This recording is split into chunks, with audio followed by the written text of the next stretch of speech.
Bonjour et bienvenue dans Du droit et des mots, le podcast qui vous éclaire sur le droit des affaires.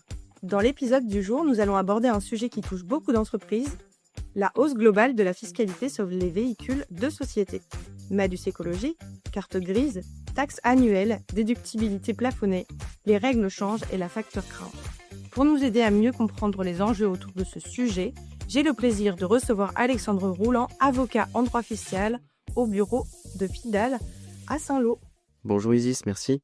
Bonjour Alexandre, est-ce que dans un premier temps, tu peux nous dire qui tu es et quel est ton rôle chez FIDAL et particulièrement auprès de tes clients? Alors, moi je suis avocat fiscaliste chez FIDAL Normandie, ce qui fait qu'aujourd'hui j'interviens principalement en conseil vis-à-vis des équipes dirigeantes et puis des actionnaires, que ce soit dans les opérations courantes ou dans les opérations stratégiques des entreprises, voire des groupes.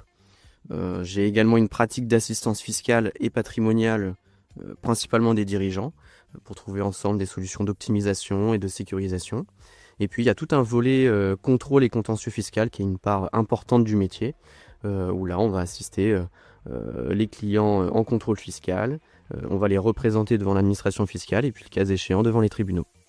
Merci Alexandre, maintenant qu'on en sait un petit peu plus sur toi, on va rentrer dans le cœur du sujet. Est-ce que tu peux nous expliquer pourquoi est-ce qu'on voit une telle hausse de la fiscalité sur les véhicules de société ces dernières années? Oui, en effet, on a une très forte hausse de la fiscalité sur les véhicules de société, dans la mesure où on a un objectif national affiché de réduction massive des émissions de gaz à effet de serre. Et comme les véhicules particuliers figurent au premier poste d'émissions nationales, eh bien, on a une tendance de fond de renchérissement à tous les stades de taxation, que ce soit à l'immatriculation, à l'intégration dans les flottes professionnelles, à l'utilisation et à l'affectation à l'activité économique. Et concrètement, quel type de véhicules sont concernés? Tout le monde est touché ou il y a des différences entre thermiques, hybrides, électriques?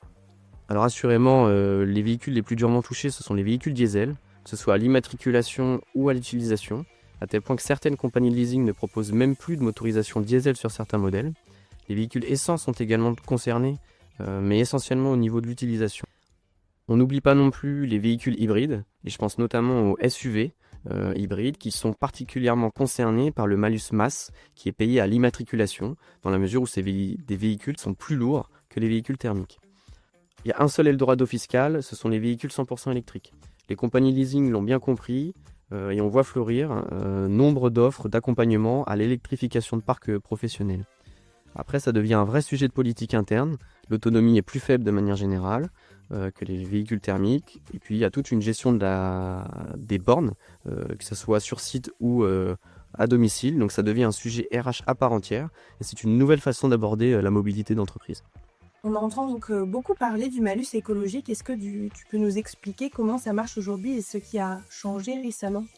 Alors le malus écologique, c'est une taxe sur les émissions de CO2 qui est à acquitter lors de la première immatriculation en France d'un véhicule de tourisme. C'est une composante du coût total de la première carte grise et on voit récemment une triple tendance. Alors, la première tendance, c'est un abaissement du seuil de taxation année après année. Demain, les véhicules citadins seront taxés au niveau du malus écologique. La deuxième tendance, c'est un alourdissement général du barème.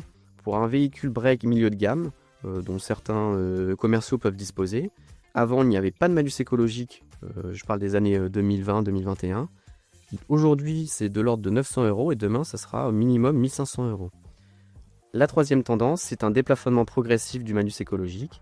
En 2027, ça sera maximum 90 000 €. Je vous l'accorde, ça concerne essentiellement les véhicules haut de gamme dont certains dirigeants peuvent disposer. Il faut aussi compter sur le malus masse qui peut représenter plusieurs milliers d'euros pour les SUV. Oui, donc on a une hausse qui est quand même assez conséquente. Et pour les taxes annuelles, qu'est-ce que les entreprises doivent-elles prévoir? Alors sur les taxes annuelles, il y en a 3. La première taxe est une taxe annuelle sur les émissions de CO2. Là, on a une même logique que pour le malus écologique, avec un abaissement des seuils de taxation et un alourdissement progressif du barème. Ça concerne principalement les véhicules thermiques, mais ça concerne aussi les hybrides rechargeables. Ce qu'il faut savoir sur ces véhicules-là, c'est quand même qu'ils bénéficiaient jusqu'à là maintenant d'un cadre préférentiel, que ce soit à la fois sur le calcul des émissions que sur le tarif annuel de taxes. Mais dans un futur proche, ils seront au moins taxés comme les thermiques, si ce n'est plus. La Commission européenne a sonné la fin de la récréation, s'agissant des méthodes de calcul des émissions de CO2 s'agissant de ces véhicules-là, qui sont dans les faits plus émetteur, car plus lourd que les véhicules thermiques. La deuxième taxe annuelle, c'est la taxe sur les polluants atmosphériques. On a les mêmes conditions globalement que celles d'attribution des vignettes critères. Donc ça va de 0 € pour les véhicules électriques et hydrogène à 500 € pour les véhicules diesel. On a aussi 100 € pour les véhicules essence et hybrides à base d'essence. En 2027, il est prévu de taxer à 800 € chaque véhicule diesel du parc professionnel. La troisième taxe annuelle, c'est une taxe incitative sur l'acquisition de véhicules à faible émission. C'est une nouvelle taxe entrée en vigueur en 2025 et ça concerne les flottes d'au moins 100 véhicules. C'est une taxe qui est assez innovatrice dans sa construction. L'idée globale, c'est de forcer à l'électrification des grandes flottes. À court terme, l'idée, c'est de taxer à 5 000 € par véhicule non électrique déficitaire par rapport à un objectif national. Je le conçois, les calculs sont très complexes, les textes sont arides et il est recommandé de solliciter un fiscaliste pour saisir toutes les subtilités et les paramétrages de calcul. Oui, en effet, il vaut mieux être bien accompagné pour comprendre un peu tous les enjeux autour de ce sujet. Ça représente quel coût en pratique ces taxes annuelles? Alors, pour les taxes sur les émissions de CO2 et de polluants atmosphériques, en schématisant, pour un véhicule essence, ça peut représenter un 13e mois de loyer, mais non déductible cette fois-ci. Pour un véhicule diesel, on arrive quasi à un 14e mois de loyer, voire à partir de 2027, un 15e mois de loyer. Pour la taxe incitative au verdissement, pour une entreprise qui doit renouveler 20% de son parc, qui représente 150 véhicules en 2027, et qui fait le choix du tout thermique malgré tout, c'est une note de l'ordre de 35 000 €. Pour les entreprises qui ont fait le choix d'électrification, par contre, il n'y a plus de sujet de taxation car elles sont en dehors des radars. En revanche, l'acquisition reste plus onéreuse malgré les différentes primes proposées. Dernier point technique, la déductibilité plafonnée des dépenses d'acquisition, ça veut dire quoi pour un dirigeant ou une dirigeante? Quels sont les impacts concrets sur la fiscalité et est-ce que tu as un exemple pour illustrer?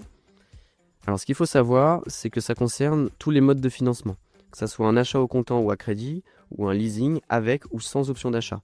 Le législateur plafonne le montant déductible des charges d'acquisition en fonction du niveau d'émission de CO2.